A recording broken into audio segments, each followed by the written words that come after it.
telling that really funny story of Wyatt doing a violin performance. For I've not seen that before. I can't even. Really, literally, the camera's doing this when I'm laughing so hard. I'm going to start by asking about Taylor Sheridan, because he feels like one of the great American storytellers of his time. I mean, what do you think it is about his writing and his ability to craft characters and story that makes him so special, that has really drawn you in as a performer and collaborator? Well, I think that he's taken. Look, I can't speak for Taylor. I don't know Taylor that well.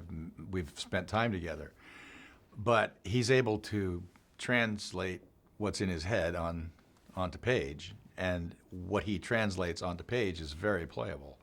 It's very doable. A lot of times in our business, you can get what I call seductive writing. And seductive writing is unfair. The dog gets run over, and within 30 seconds, you're also kissing the girl that the dog who owned the dog. I mean, it's impossible to make this transition, but it looks good on page. It doesn't ever do that. It's just the kind of writing that you look at, and now in this instance, it connected so quickly and deeply to the character that he was interested in me portraying. My life is, for the first time, I'm playing somebody who's pretty much the way I am, and pretty much something that I more than understand. I've lived a lot of it. So this was, in knowing that Michelle was playing Stacy, I said, well, I wonder who they've got for all the other people. I started, envisioning the three daughters. Will they look like us? Will they be good? And they were all great. All the guys that are in this show, again, the guys in Montana that you begin to meet, and that you'll meet continually as you go through the show, and the people from New York City. Those two cities are characters by themselves in the show. I just like the way he presents everything. It's right there for you, and I think it's very relatable. Yeah, because as someone who's sort of had such a varied career, I read, yesterday you said this role's very close to your heart, one of the closest to your heart. I mean, why this one in particular then? Why did this one? I moved to Colorado when I was 26 years old because I said, I worked in Los Angeles. I played professional baseball, so I moved around different parts of the country and stuff. But because acting from the age of 10, that was out of Los Angeles. But I wanted to live where I could raise cattle, where I could raise horses, and live that lifestyle where I could hunt, where I could fish, where I could do the things I wanted to do that I'd grown up with.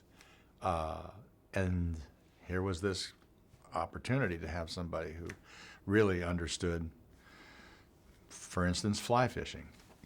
My grandfather had the first fly fishing only lake in the state of Maine. He had a resort. I grew up with that. What it meant, very, very river runs through it. People who used to, write journals on what temperature the water was, what time of day they caught on what kind of a fly that they'd built.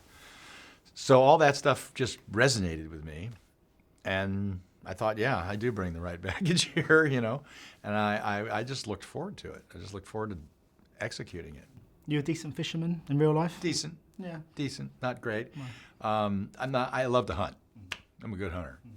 I was going to ask too, because obviously it's not a Yellowstone spin-off, but it kind of exists in this kind of same universe, where there's kind of tonally, thematically, there are kind of similarities. I mean, were you a fan of that show? And how would you say to people coming in who are big fans of Yellowstone, how would you say this differs to what sort of Taylor's done Nothing before? I say is going to change what they expect.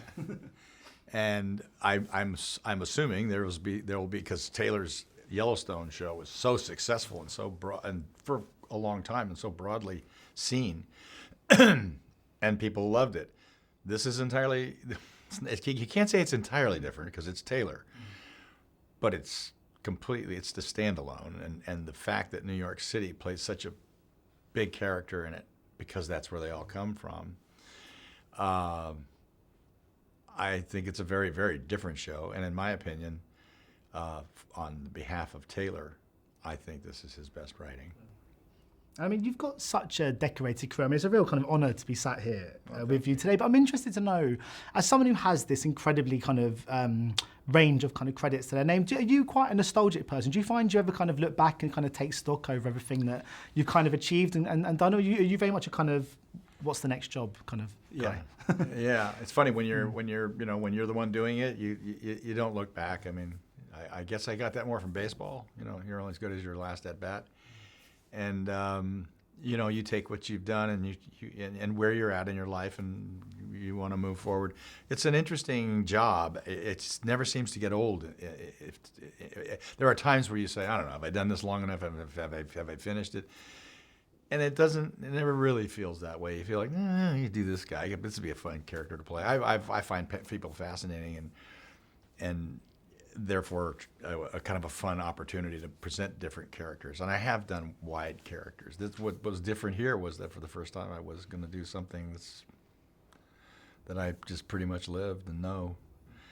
So I just look forward to the next one. Well, just very quickly then, do you find that your approach is still the same as it's always been in terms of like when you get that script through and you're like going back 40 years, when you that reaction that goes, right, I'm going to take this on, is that the same as it's always been? Just go to work, make it let's make this as good as we possibly can, because it's going to be there. It's going to be there to watch maybe 30, 40, 100 years from now. I don't know. Do the best you can. I don't know. Maybe I should do more reflecting. I don't know. But I just, I don't. You just go do what you do, and then, let the chips fall where they may. Yeah, we'll do all the reflecting for you. It's all good. Thank you so much. Much appreciated. Thank you. To meet you. Ladies and gentlemen, you're watching Hey You Guys. Hey, you guys! Hey, you guys. Hey, that's what they all say. Hey, you guys! Hey, you guys.